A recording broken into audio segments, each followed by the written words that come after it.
Hello friends, welcome again. As we said yesterday, today we discuss about the microorganism. In this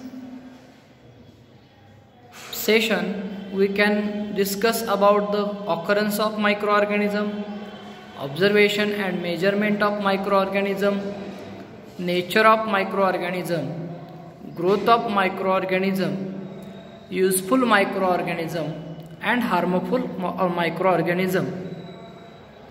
So let us see first about what is mean by microorganism. We know that the organism means living things and micro means very small. So from those two words microorganism, the word is found, that is the organisms or living things which are very small in size. That why they are said to be the microorganism. मित्रांनो, काल सांगितल्याप्रमाणे आज आपण सूक्ष्मजीव याविषयी माहिती घेणार आहोत. यामध्ये आपण या भागामध्ये सूक्ष्मजीवांचं वास्तव्य किंवा हे सूक्ष्मजीव कुठं आढळतात, कुठं त्यांचं वास्तव्य असतं याबद्दल माहिती घेणार आहोत.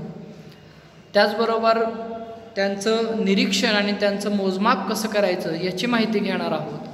त्यानंतर या सूक्ष्मजीवांचं स्वरूप कशा प्रकारचं असतं, या सूक्ष्मजीवांची वाढ कशा पद्धतीनं होते, त्याच पद्धतीनं आपल्याला उपयोगी असणारे सूक्ष्मजीव कोणते आणि आपल्याला हानिकारक असणारे सूक्ष्मजीव कोणते, या सर्व प्रकारची माहिती आपण या भागामध्ये घेणार आहोत. See microorganism. Here are two questions asked to us. What is meant by microorganism? And second, the categorize the following organism into the two groups according to their size. Microorganism means the living things which are not seen by our naked eyes and which can be seen under the microscope. Thus living organisms are called as a microorganism. And the answer of second questions, if we categorize those living things into according to their size, we can say that the amoeba, paramecium, euglena, those are the living things which we cannot see by our naked eyes. So we can categorize those three into the under the microorganism category. And the snail, elephant, pigeon, worms, those living things which can seen easily by our eyes, so they can categorize in the microorganism group. So we have learned that there are very countless living organisms on the earth. Of those, the organisms which cannot be seen with our eyes but can only be observed under a microscope are called a microorganism. पहा विद्यार्थी मित्रांनो, या ठिकाणी आपल्याला या सूक्ष्मजीवांचा अभ्यास करत असताना दोन प्रश्न या ठिकाणी विचारलेले आहेत. त्यामध्ये पहिला प्रश्न म्हणजे काय आहे की सूक्ष्मजीव म्हणजे काय, आणि दुसऱ्या प्रश्नामध्ये काही सजीवांची नावं दिलेली आहेत आणि त्यांचे दोन गट आपल्याला करायला सांगितलेले आहेत. तर सूक्ष्मजीव म्हणजे काय, तर त्याची व्याख्या, त्याचं उत्तर या ठिकाणी आपल्याला दिलेलं आहे की जे सूक्ष्मजीव आपण डोळ्याने पाहू शकत नाहीत पण ते आपण सूक्ष्मदर्शकाखाली पाहू शकतो, अशा सजीवांना आपण मायक्रो ऑर्गॅनिझम म्हणजे सूक्ष्मजीव असं म्हणत असतो. जो दुसरा प्रश्न आहे या ठिकाणी अमिबा, पॅरामेशियम, युग्लिना, गोगलगाय, हत्ती, कबूतर, गांडूळ यासारखे जे प्राणी आहेत यांचं जर का आपण त्यांच्या आकारानुसार दोन गटामध्ये वर्गीकरण केलं तर अमिबा, पॅरामेशियम आणि युग्लिना हे आकाराने खूप लहान असतात आणि ते आपल्या डोळ्यांना सहज दिसत नाहीत, म्हणून त्यांचं आपण सूक्ष्मजीव या गटामध्ये वर्गीकरण करू शकतो. आणि त्याचप्रमाणे गोगलगाय, हत्ती, कबूतर, गांडूळ यासारखे प्राणी आपण डोळ्याने पाहू शकतो, म्हणून त्यांचं आपण महाकाय प्राण्यामध्ये त्याचं आपण वर्गीकरण करू शकतो. अशा पद्धतीनं या ठिकाणी जी व्याख्या दिलेली आहे सूक्ष्मजीवाची ती व्याख्याही आपल्याला पाहता येते की जे सजीव आपल्या डोळ्यांना सहज दिसत नाहीत त्यांना पाहण्यासाठी आपल्याला सूक्ष्मदर्शकाचा वापर करावा लागतो. अशा सूक्ष्मजीवांना आपण सूक्ष्मजीव असं म्हणतो. Then the next point is occurrence of micro organism.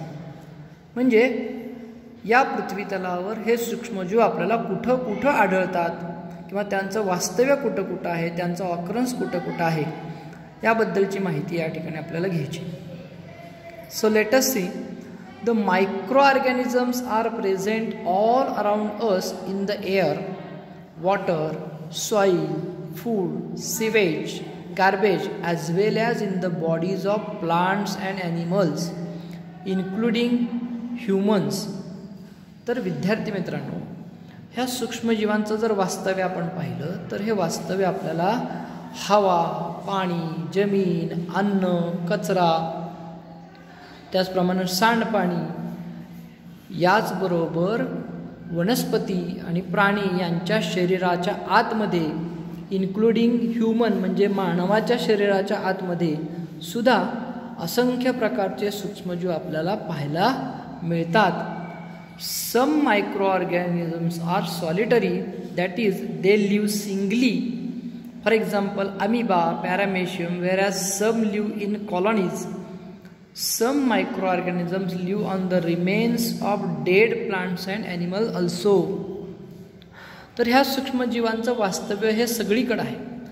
त्याचबरोबर या सूक्ष्मजीवांमधले काही सूक्ष्मजीव हे एकटे राहतात, त्यांचं स्वतःचं असं अस्तित्व असतं.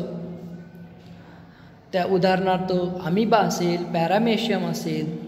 तर काही सूक्ष्मजीव हे गटाने राहतात, वसाहती करून राहतात, कॉलनी करून राहतात. आणि त्याचबरोबर काही सूक्ष्मजीव जे आहेत हे मृत वनस्पती किंवा मृत प्राण्यांचे जे अवशेष असतात त्या अवशेषावर सुद्धा ते आपलं वास्तव्य करत असतात. म्हणजे या ठिकाणी आपल्याला असं लक्षात येतं की micro organisms are present all over. तर सूक्ष्मजीव हे यांचं अस्तित्व आपल्याला सगळीकडे आढळून येतं.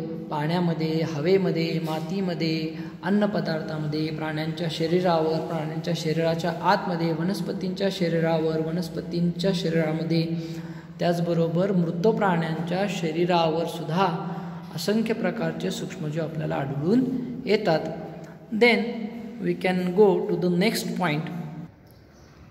Observation and measurement of micro organism. सूक्ष्मजीवांचं निरीक्षण आणि मोजमाप.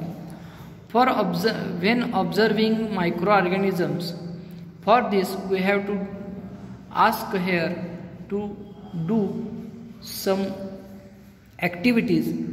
First, keep a moistened piece of bread or bhakri in a closed box. Observe it after 3-4 days using the magnifying lens. पहा, या ठिकाणी एक कृती सांगितलेली आहे. या कृतीमध्ये काय सांगितलं आपल्याला की ओलसर भाकरीचा किंवा पावाचा तुकडा एका डब्यामध्ये 2 ते 4 दिवस बंद करून ठेवायचा आहे. आणि 3-4 दिवसानंतर त्या डब्यातले भाकरीचा तुकडा आपण दुर्बिणीच्या सहाय्याने जर अभ्यासला तर आपल्याला लक्षात येतं की त्या ठिकाणी बुरशी नावाचा प्रकार आपल्याला आढळून येतो. आणि हे बुरशी म्हणजे काय आहे तर तेही एक प्रकारचं काय आहे, सूक्ष्मजीवच आहे. Then the second activity, observe a drop of muddy water or water from the stagnant puddle under the compound microscope. त्याचप्रमाणे एखादं गढूळ पाणी असेल किंवा डबक्यातलं सतलेलं पाणी असेल त्याचाही एक थेंब आपण जर का सूक्ष्मदर्शकाखाली पाहिला तर we can see a number of small organisms और micro organisms we can see in this water like amoeba, paramecium, etc. Then the third activity is take a drop of yogurt or buttermilk on a glass slide and observe it under a compound microscope. So in this third activity we can take a drop of yogurt or buttermilk on a glass slide. तर विद्यार्थी मित्रांनो, या तिसऱ्या कृतीमध्ये आपल्याला काचेच्या पट्टीवर दही किंवा दूध किंवा ताक याचा एक थेंब घ्यायचा आहे आणि त्याचं आपण निरीक्षण केलं की आपल्याला त्याच्यामध्येही काय दिसतात, छोटे छोटे सूक्ष्मजीव दिसतात. These micro organisms are useful for converted the milk into curd and the curd into buttermilk. तर या सूक्ष्मजीवांच्या सहाय्यानं दुधाचं रूपांतर दह्यामध्ये होतं आणि दह्याचं रूपांतर ताकामध्ये होताना आपल्याला दिसून येतं. म्हणजे अशा प्रकारे हे डोळ्यानं न दिसणारे सूक्ष्मजीव या ठिकाणी हे काम करत असतात आणि त्यामुळं या ठिकाणी अनेक प्रकारच्या क्रिया घडून येत असतात की त्यातल्या काही क्रिया ह्या मानवी जीवनासाठी उपयुक्त असतात, काही मानवी जीवनासाठी हानिकारक असतात. तर अशा पद्धतीनं हे आपण या सूक्ष्मजीवांचं निरीक्षण आणि मोजमाप कसं करतात त्याबद्दलची माहिती या ठिकाणी घेतलेली आहे.